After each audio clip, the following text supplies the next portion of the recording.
Back in 2018, a bunch of trans people got together and founded Tenacious Unicorn Ranch, which, if you take their word for it, was a place for trans people to safely transition in peace. There were a bunch of fluff pieces commending them about how this was so brave and stunning, even though this was basically the equivalent of living on a farm with your bros. Fast forward 5 years into the future, and the ranch is deemed a cult.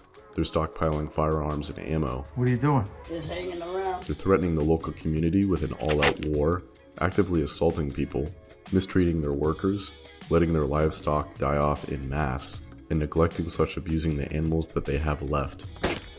What the fuck? Then, suddenly, the property is trashed and abandoned, leaving it looking like a scene from Fallout New Vegas. So, what the fuck happened? What the hell is this vile, contemptuous, degenerate filth? The Trans Ranch, dubbed Tranch by fans, is a spin-off series from infamous locale Katherine Gibbs. Gibbs is a story for a different time. Probably never, because Gibbs' content is nowhere near appropriate for YouTube. But we came to learn about the ranch because it was Gibbs' place of residence. The project was originally started by our two main characters, Penny and Bonnie. Penny was formerly in the army, fathered 2 kids, and has gooning as a hobby. God, bro. Oh, hell no. Before coming to the ranch, Penny worked odd jobs, including a brief stint at Target as a guest service manager, as well as dabbling in crypto. This person has also admitted to trying to convince one of the 2 children into becoming trans, and has had a voluntary orchiectomy. Bonnie is the Tranch's second in command. Bonnie's mother was the one that fronted the capital necessary to purchase the property, and the property is in her name, but the relationship between the 2 is rough at best. Bonnie is known for abhorrent cooking skills, atrocious trigger discipline, and denouncing the government without a hint of self-awareness. It also seems that Bonnie actively dislikes all members of the Tranch, Kevin Gibbs in particular. Besides these 2, there are multiple minor characters and guest appearances that can be difficult to keep track of, since the ranch has an open door policy. This is why, over time, more and more trailers begin appearing on the ranch because the property only has 2 bedrooms. Some of these minor characters include Sky, which is Bonnie's husband, Ash Coyote, also known as Gash Coyote by fans, who turns out fluff pieces for the ranch, and Jen, who is a confirmed corpophiliac and posts content that I will never unsee. At one point, they even permitted a convicted human trafficker to join the group, but this particular gooner wasn't free until 2023, which was about when the ranch began to become abandoned, so I can't find proof that they were ever physically at the ranch. On paper, the ranch's main source of income was from harvesting alpaca wool. A review from their Etsy store page described the wool as, quote, a reminder that the alpacas roamed around the Colorado landscape before being shorn with bits of vegetation here and there, end quote, which is a nice way of saying it was shit quality. The business filed for a license to be classified as delinquent in only a year and a half, showing that the ranch's members were apathetic to the whole thing at best. This was true of their website too, as even though they worked with a web dev, it looked like shit. So they remade it themselves using Wix, and it still looked like shit. This same half-assedness was also found in how they treated the property. Heating, plumbing, and electrical systems were constantly in need of repairs. For example, when their main propane tank was allegedly repoed, they jerry-rigged together a small tank that used a bent copper tube instead of a proper pipe fitting. Oh, good lord! Then there was the electrical system, which was potentially venting battery gases into the building since they had it in their moldy, moisture-prone basement. They blamed this issue on the electrician who set it up, which they also claimed was the same guy who inspected it to make sure it was up to code. This system was also so poorly made that it left them without power at night. What this resulted in was them buying cheap Chinese generators from Alibaba and overusing them until they gave out.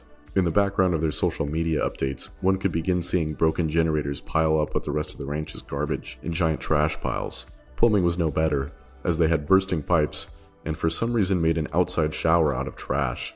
Their property line fence was equally as poorly made, and at one point they bragged about completing a, quote, shooting range backstop, end quote, which was just a pile of alpaca feces. This backstop was also right up against their neighbor's property, and somewhat in front of their house. What's worse is that they carried this same mentality into the way in which they treat their farm animals.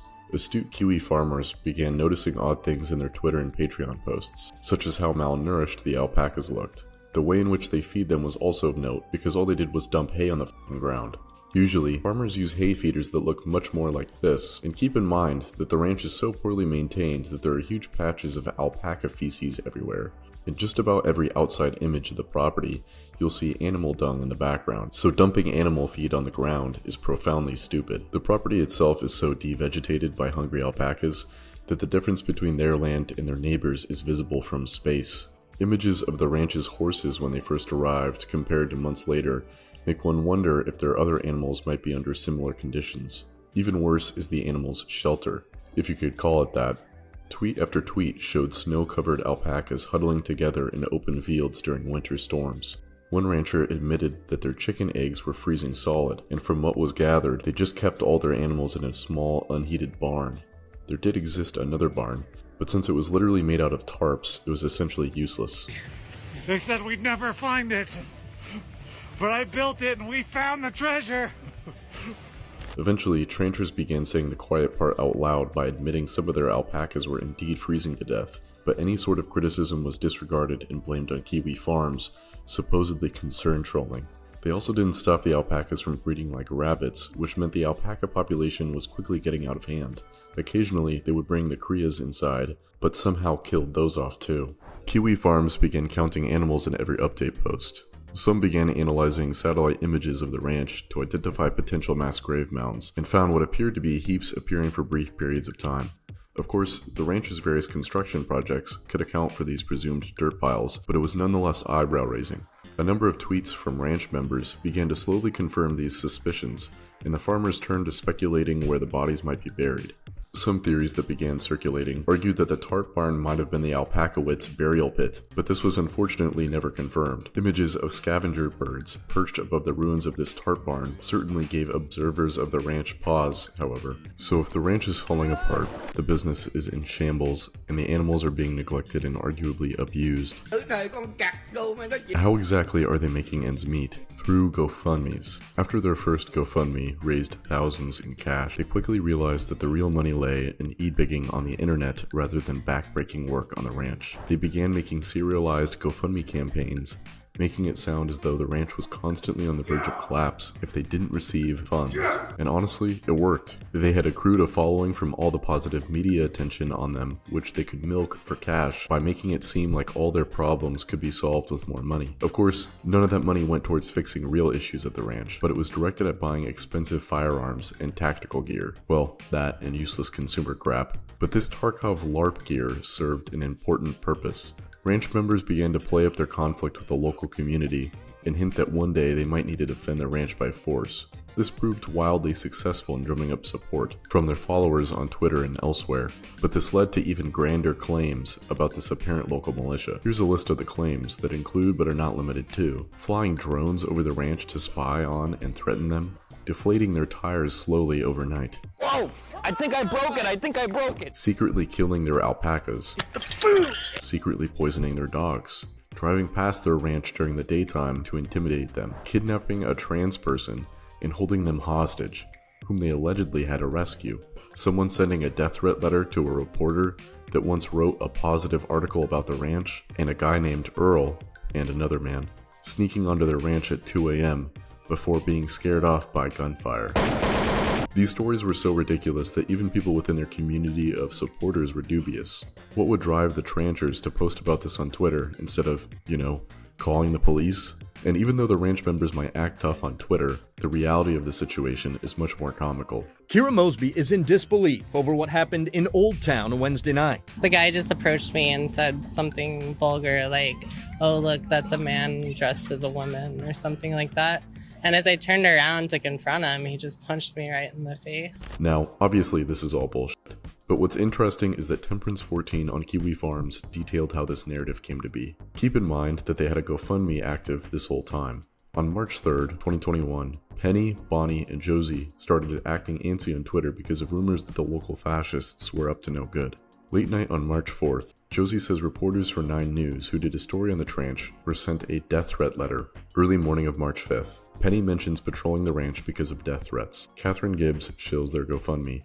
Midday on March 5th, Catherine and Jen mention the death threat sent to the reporters, as well as an envelope of powder. Jen says the powder was, quote, food additive and an irritant, end quote, and possibly, quote, citric or tartaric acid, end quote. Kiwi farmers start questioning if this is a Jussie Smollett situation, They can't find anyone else talking about this in the Tranch's local community. Sometime on March 5th, Bonnie weighs in and says they're on high alert because of tips/warnings from locals. Bonnie also mentions, quote, trucks trailing us, end quote. Death threats to associates of the Tranch and powdered acid sent to Katie Eastman of 9 News. Bonnie claims the FBI are investigating the powder sent through the mail. Penny postures about how intruders are now shoot on sight. This whole situation seems to be developing at a bizarrely fast pace. At 8 p.m. on March 5th, Catherine shows their GoFundMe again and talks about how it's been, quote, scary, end quote, because the Tranchers have been stalked, sent death threats online, and had strangers surveilling their property. A very weird sudden escalation in their claims. Earlier they were mainly talking about death threats sent to the reporters. Early morning on March 6th, this is it. Bonnie casually says that they had intruders the previous night. Quote, the security, end quote, didn't shoot the intruders because they didn't want to risk hitting the neighbors. No mention of the intruders dropping their guns, and actually, it sounds like they didn't even come onto the ranch. Kiwi farmers begin noticing that Catherine keeps coon posting and talking about hanging out with a friend. Meanwhile, the rest of the Tranch is under siege and under lockdown. On March 8th, Kiwi farmers spot a brand new, totally not suspicious Twitter account fed posting in Catherine's replies. Very conveniently gives the Tranchers, quote, death threats, end quote, that they can point to, and the anonymous account stops tweeting after that day. Also on March 8th, Penny announces that the Tranch is under attack by local bigots and militia and says that they have encroached on the Tranch's property while armed, intending to harm the Tranchers. Penny begs for help and financial support. Very interesting to contrast this with what Bonnie had said the previous day. To wrap it up, Catherine starts following Penny's lead and claiming that armed bigots had trespassed on the Tranch, and then shills their GoFundMe again. By March 10th, the GoFundMe reached $48,500. Remember that it was only $11,500 on March 5th, and that was accumulated over a 6-month plus period. This GoFundMe went on to earn a total of $117,000. So it's safe to say that whatever the ranch allege happened was likely exaggerated at best and outright lies at worst. I was innocent. Ironically, if anyone's being harassed, it's the local community. Tranchers admitted to pointing guns at cars passing by their property, regularly going out on, quote, routine patrols of their neighborhood, and in one case assaulted a woman. Here's the victim's account of what happened. Quote, the organizers of today's March 4th trans rights rally in downtown Denver promised ahead of time that this is a non-violent event. I wish that had been true. As I sit here writing this, I have a loud ringing in both my ears, my face is tingling from the feel of pepper spray, and I'm nursing a bruised lower right rib, all the result of being assaulted by a huge mob of men. My crime? I was quietly holding up 2 signs on a public sidewalk, not blocking anybody, not yelling slogans, not doing anything but quietly holding up 2 signs, and I was violently attacked for it. All the while, hundreds of, quote, peaceful, end quote, trans rights protesters watched and shouted encouragement to my attackers. I'm also quite literally afraid, afraid for myself and my family should these psychopathic, peaceful activists I encountered today discover my name and address.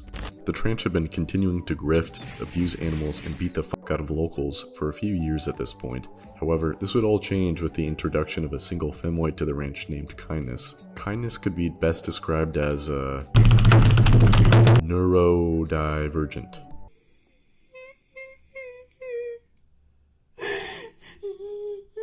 The lore is pretty deep with this trans person who's female to male, I think. I don't really care. All you need to know is that Kindness was sleeping with Bonnie, and eventually Bonnie decided to move out of the ranch to go live with this crazy fucking bitch. Bonnie no longer residing at the ranch made Penny the de facto sole leader of the commune, and it's roughly at this point that things begin to go off the rails.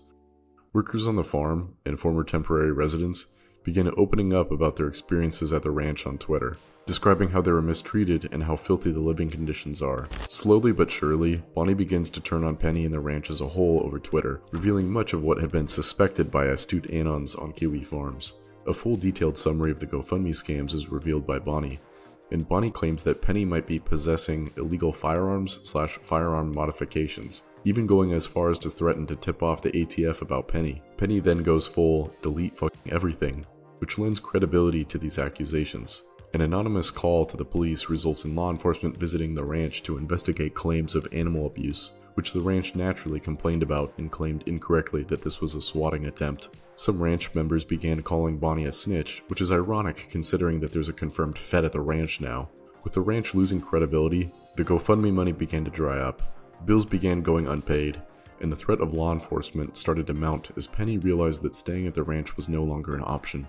Penny started to transition to living at a house owned by Penny's parents, and other ranch members began to slowly move out. Bonnie finally visits the ranch again, and it's at this point that we get the true extent of the damage. As it turns out, Penny's open door policy resulted in a number of squatters residing on the property after everyone had left. What Bonnie found upon returning was that garbage was essentially everywhere. Cat and dog piss/feces littered the property both outside and in. Squatters graffitied the walls. Bonnie's car was totaled and used for target practice. A little while later, and Bonnie cleans up the property, enough to list it online to sell. Some of the listing images were weird though, giving off real liminal space vibes, but what started as a naively optimistic vision for a trans safe haven, in reality turned out to be a refuge for mentally disturbed people to LARP a Stardew Valley playthrough with guns.